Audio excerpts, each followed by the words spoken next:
Lucky phone पर उसकी माँ की आवाज पहचान गया था। मैं जल्दी आ जाऊंगा माँ, बस पढ़ाई खत्म होते ही आ जाऊंगा, लकी ने कहा। उसकी आंखें डबडबा आई थी। इससे पहले कि वो आगे और कुछ बोल पाता, उसकी माँ ने कहा, बस अब कितना पढ़ेगा, तू अब जल्दी से आ जा, मैंने तेरे लिए एक लड़की भी ढूंढ रखी है, माँ ने कहा। और ये सुनते ही लकी के होश उड़ गए। वो डिंपल के सदमे से अभी बाहर भी नहीं निकला था और उसकी माँ उसके लिए लड़की ढूंढ रही थी। माँ मैं अभी क्लास में हूं, आपको थोड़ी देर बाद फोन करता हूं, लकी ने आगे की बात से बचने के लिए कहा और फोन रख दिया। फिर वो क्लासरूम में आ गया। लकी तुम ठीक हो ना, साक्षी ने लकी के कंधे पर हाथ रखते हुए पूछा। उसे सच में लकी की चिंता हो रही थी। लकी ने उसकी ओर देखा और मुस्कुरा दिया। साक्षी ने हल्के हाथ से उसके कंधे को सहलाया और बोली, देखो वैसे अब इसमें पछताने जैसी कोई बात नहीं है। डिंपल का असली चेहरा हम दोनों के सामने आ गया है। अगर ये थोड़ी देर बाद आता ना तो दर्द ज्यादा होता, इसलिए जो हुआ ठीक ही हुआ। तुम्हें ऐसी लड़की के लिए परेशान नहीं होना चाहिए लकी, कोई जरूरत नहीं है तुम्हें दुखी होने की। लकी ने सिर्फ हाँ में अपना सिर हिलाया और अपनी मुस्कान को और थोड़ा सा बड़ा कर लिया। साक्षी के उसके कंधे पर हाथ रखने की वजह से लकी को अच्छा महसूस हो रहा था। कम से कम उसके आसपास कोई तो था जिस पर वो विश्वास कर सकता था। हाँ यार तू चिंता मत कर, तुझे इस डिंपल से भी अच्छी लड़की मिलेगी, देख लेना, प्रीतम ने दूसरी तरफ से उसके कंधे को थपथपाते हुए कहा। लकी को अब सचमुच काफी अच्छा लग रहा था। अच्छा चलो, आज हम तुम्हारे आजाद होने का ना जश्न मनाते हैं। मैं अपनी तरफ से तुम्हें ट्रीट दूंगी। कॉलेज के बाहर कहीं चले, कैंटीन का खा खा करना मैं बोर हो गई हूं, साक्षी ने कहा। हाँ यार कैंटीन से तो मैं भी बोर हो गया हूं, प्रीतम ने कहा। साक्षी ने उसे घूर कर देखा और बोली, अबे तुम्हें कौन ले जा रहा है? यह सुनते ही प्रीतम को झटका सा लग गया। वो जानता था कि साक्षी बहुत ही साफ और सपाट बात करने वाली लड़की थी, लेकिन एक दिन वो उसकी इसी साफ गोई का शिकार हो जाएगा, उसे अंदाजा नहीं था। नहीं मैं तो खुद भी नहीं जा रहा था यार, मुझे तो निम्मी से मिलने के लिए जाना था। मैं तो बस बता रहा था कि मैं भी बोर हो गया हूं कैंटीन का खा खा कर, प्रीतम ने अपनी ओर से सफाई देते हुए कहा। हाँ लेकिन ट्रीट तुम मुझे नहीं, मैं तुम्हें दूंगा, पर आज नहीं किसी और दिन।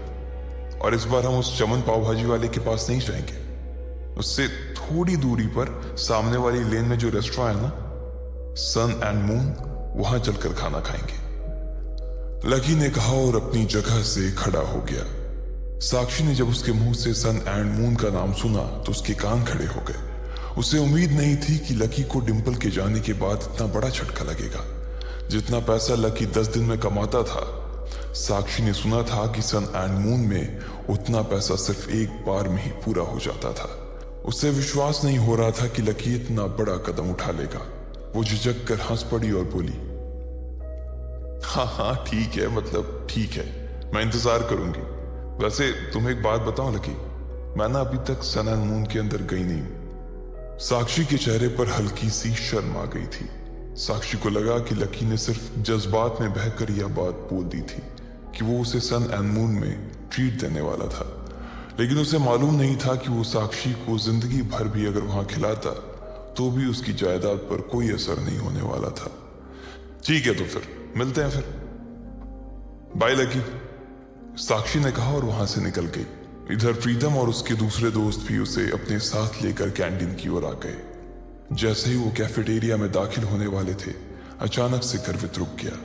उसकी आंखें उसके फोन पर गड़ी हुई थी और एक पल के लिए फोन को देखने के बाद गर्वित ने कहा, भाई साहब ये अमित ने ग्रुप चैट पर अपनी फजीहत करवा ली यार।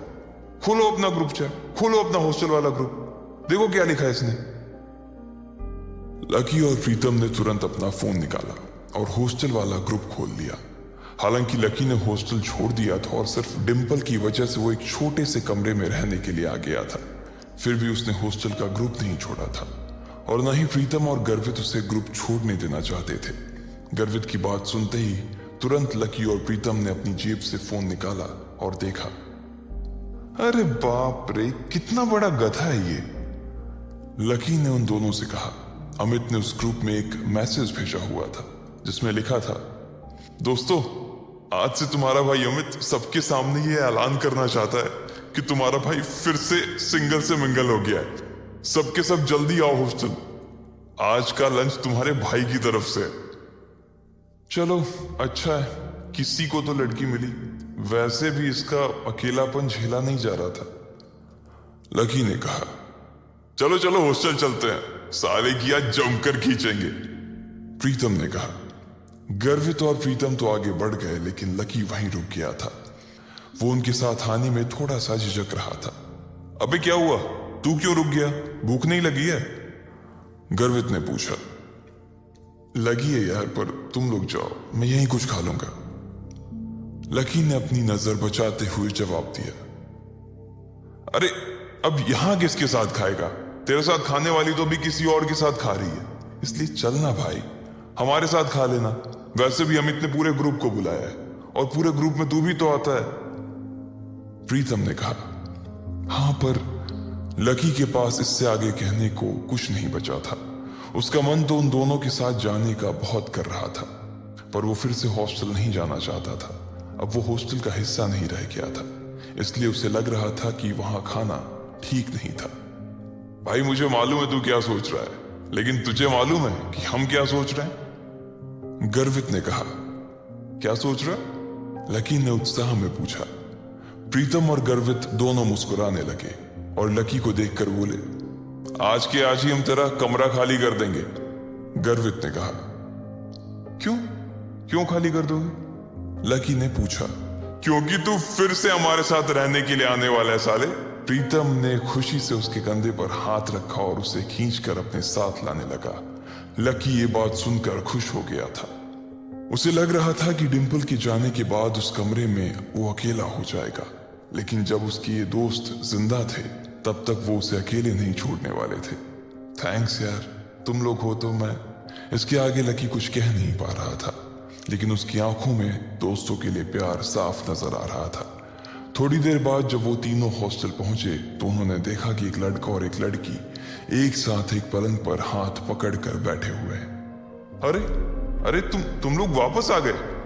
अमित ने चौंकते हुए लड़की का हाथ छोड़ा और तीनों को देखने लगा। अमित का कद हॉस्टल के बाकी लड़कों से लंबा था।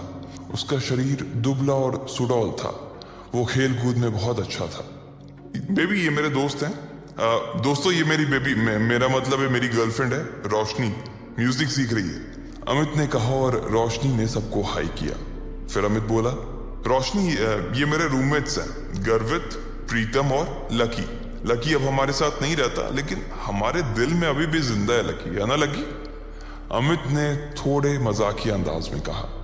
हाँ अमित भाई, पहले नहीं रहते थे, लेकिन अब भाई साहब हमारे साथ फिर से रहने के लिए आ रहे हैं, इसलिए आपने इनके बिस्तर पर जो वे प्रोटीन के डब्बे जमा रखे हैं ना, उन्हें जरा हटा लीजिए। गर्वित ने कहा। यह सुनते ही अमित का चेहरा खुशी से खिल गया। वो चाहता तो यही था कि लकी, जो कि उन सब की जान था, वापस आ जाए, लेकिन वो ऐसे अचानक से वापस क्यों आ रहा था इस बात का उसे अंदाजा नहीं था। इसलिए उसने पूछा, पर क्या हुआ भाई, लैंडलॉर्ड से लड़ाई वड़ाई हो गई क्या? नहीं यार, ऐसा कुछ नहीं है, लकी ने धीमी आवाज में कहा। प्रीतम समझ गया था कि लकी को आगे की बात करने में शर्म आ रही थी, इसलिए इससे पहले कि अमित आगे कुछ बोलता, प्रीतम ने उसका बचाव करते हुए कहा, अरे भाई, लाइफ है, कभी धूप कभी छांव, चलता रहता है, तू ज्यादा सवाल मत कर यार, पलंग खाली कर यार जल्दी। प्रीतम ने कहा और रोशनी की ओर इशारा कर दिया। अमित समझ गया था कि वो उसके सामने इस बारे में कुछ बात नहीं करना चाहता था। अमित ने भी कुछ नहीं कहा और उन पांचों के बीच एक खामोशी छा गई। अमित ने उस चुप्पी को तोड़ते हुए कहा, चलो तो फिर आज रॉबिन्स कैफे पर खाना खाने के लिए चलते हैं। रोशनी की रूममेट भी आने वाली है। तुम्हें और किसी को बुलाना है? लकी, तो डिंपल को बुला देना, वो भी आ जाएगी। अमित ने जैसे ही ये कहा, गर्वित और प्रीतम उसे गुस्से से देखने लगे। प्रीतम ने तो अपना सिर ही पकड़ लिया था। अमित की मोटी बुद्धि में उसके छोटे छोटे इशारे कभी नहीं घुस सकते थे। ये बात वो अच्छी तरह से समझ गया था। इधर लकी और डिंपल के बारे में सिर्फ उन तीनों को ही नहीं बल्कि पूरे हॉस्टल को पता था। अमित को यह बात मालूम थी कि लकी डिंपल को कभी किसी अच्छी जगह खाने पर नहीं ले जा पाता था, इसलिए उसने सोचा कि उसको ये मौका भी वो अपनी तरफ से ही दे दे। अब इससे पहले कि प्रीतम लकी की घाव को ढकने की कोशिश करता, उसने खुद ही उसे कुरेदते हुए कहा, अमित, मैं और डिंपल अब साथ नहीं है यार। तुम और डिंपल साथ नहीं हो मतलब? ये कब हुआ यार और कैसे? अमित ने लकी से पूछा। उसका मुंह सवाल पूछने के बाद भी खुला का खुला ही रह गया था। अब जो हो गया सो हो गया ना यार, सब आज ही जानना है क्या तेरे को? गर्वित ने उसे फटकारते हुए कहा। अमित समझ गया था कि इस बारे में बात करने के लिए सही मौका नहीं था। अमित, हमें निकलना चाहिए यार, मेरी रूममेट्स का मैसेज आया है कि वो लोग निकल चुकी हैं। वो लोग पहले से ही बहुत भूखी हैं और अगर हमने उन्हें वेट कराया ना तो वो मुझे ग्रिल करेंगी यार। रोशनी ने कहा। हाँ, अब ऐसा है तो प्रीतम जी, गर्वित जी और लकी जी, आप अपने अपने कपड़े बदलो। प्रीतम, तू लकी को कुछ बढ़िया से दे देना यार, और प्लीज सब लोग जल्दी तैयार हो जाओ, हम लोग बाहर इंतजार कर रहे हैं, अमित ने कहा और रोशनी का हाथ थाम कर बाहर आ गया। इधर प्रीतम ने कमरे का दरवाजा बंद कर लिया था। अमित और रोशनी कमरे के बाहर थे, जहां अमित बार बार कमरे के दरवाजे की ओर देख रहा था। वही रोशनी अपने हाथ बांधे और मुंह फुलाए बरामदे के उस पार देख रही थी। जब अमित की नजर रोशनी पर पड़ी तो वो समझ गया कि कोई तो बात थी। जिस तरह से वो हाथ बांध कर खड़ी थी, उससे साफ समझ आ रहा था कि रोशनी को किसी बात पर तो गुस्सा आ रहा था। क्या हुआ बेबी, कुछ हुआ है क्या? अमित ने पूछा। नहीं कुछ नहीं यार, बस ऐसे ही, रोशनी ने कहा और अपना चेहरा दूसरी ओर घुमा लिया। बोलो ना बेबी, क्या हुआ? मेरी कोई बात बुरी लग गई क्या आपको? अमित ने फिर से पूछा। रोशनी ने एक बार के लिए उसे देखा और फिर एक गहरी सांस लेते हुए बोली, तुम्हें ऐसा नहीं लगता कि तुम्हारे ये जो रूममेट्स हैं ये बहुत ही एवरेज हैं? मतलब तुम खुद को देखो ना गर्वित की शक्ल अच्छी है, ना प्रीतम की पर्सनालिटी में कोई अपील है, और चलो लकी तो फिर भी थोड़ा बहुत अच्छा लगता है, लेकिन वो जिस तरह से रहता है, जिस तरह के कपड़े पहनता है, उससे साफ दिखता है कि उसकी जेब टाइट है। अब ऐसे लोगों को मैं अपने रूममेट्स के सामने कैसे ले जाऊंगी यार, बताओ? अमित को उसकी बात सुनकर मन ही मन काफी अजीब लगा। हम सिर्फ खाना खाने ही तो जा रहे हैं, हम कोई ब्लाइंड डेट थोड़ी सेट कर रहे हैं इनके और तुम्हारे रूममेट्स के बीच, तो तुम फिर इतना परेशान क्यों हो रही हो? तुम्हें ऐसा लग रहा है कि मेरे रूममेट बाहर इतनी दूर इतनी धूप में सिर्फ खाने के लिए आ रही हैं? अमित, तुम सच में डम हो। अरे उन्होंने भले ही मेरे फेस पर ये बात ना कही हो, लेकिन मैं जानती हूं ना कि वो सिर्फ तुम्हारे रूममेट्स के लिए मिलने आ रही हैं। क्या पता किसी को कोई पसंद आ जाए तो। मैंने तुम्हारी फोटो दिखाई थी, तुम्हें देखते ही सबकी जुबान ऐसे ही लबलब होने लगी थी और उन्हें लगा कि तुम्हारे रूममेट्स भी तुम्हारे जैसे ही होंगे, इसलिए वो भी मुझे उन सबको भी खाने पर लाने के लिए कह रही थी। रोशनी ने चिढ़ते हुए कहा। हाँ बेबी, सॉरी, मुझसे गलती हो गई, मैंने तुम्हें बताया नहीं कि मेरे रूममेट्स बायोलॉजी सेक्शन से हैं, अमित ने कहा।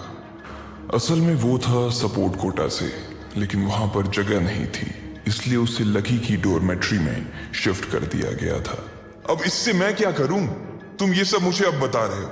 मैं लंच ही कैंसिल कर देती हूँ, बोल दूंगी कि अमित का ट्रेनिंग सेशन शुरू हो गया है, रोशनी ने फिर से चिढ़ते हुए कहा।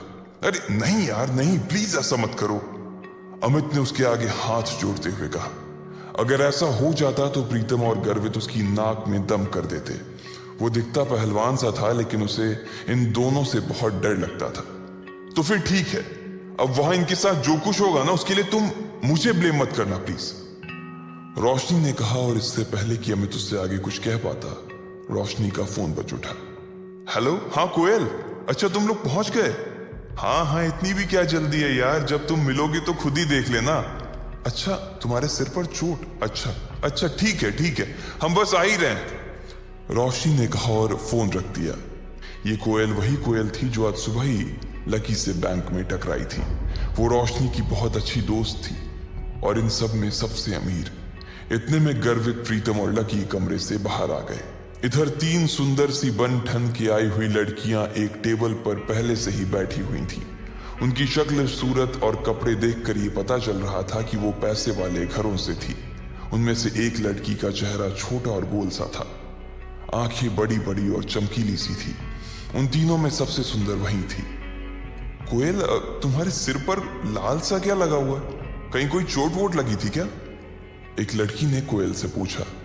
कोयल ने तुरंत अपना फोन निकाला और फिर अपने सिर पर लगी चोट को देखने लगी और कहा, हाँ यार, आज सुबह मैं अपने पापा के साथ न्यू सिटी बैंक गई हुई थी, तो वहां पे एक गधे से टकरा गई।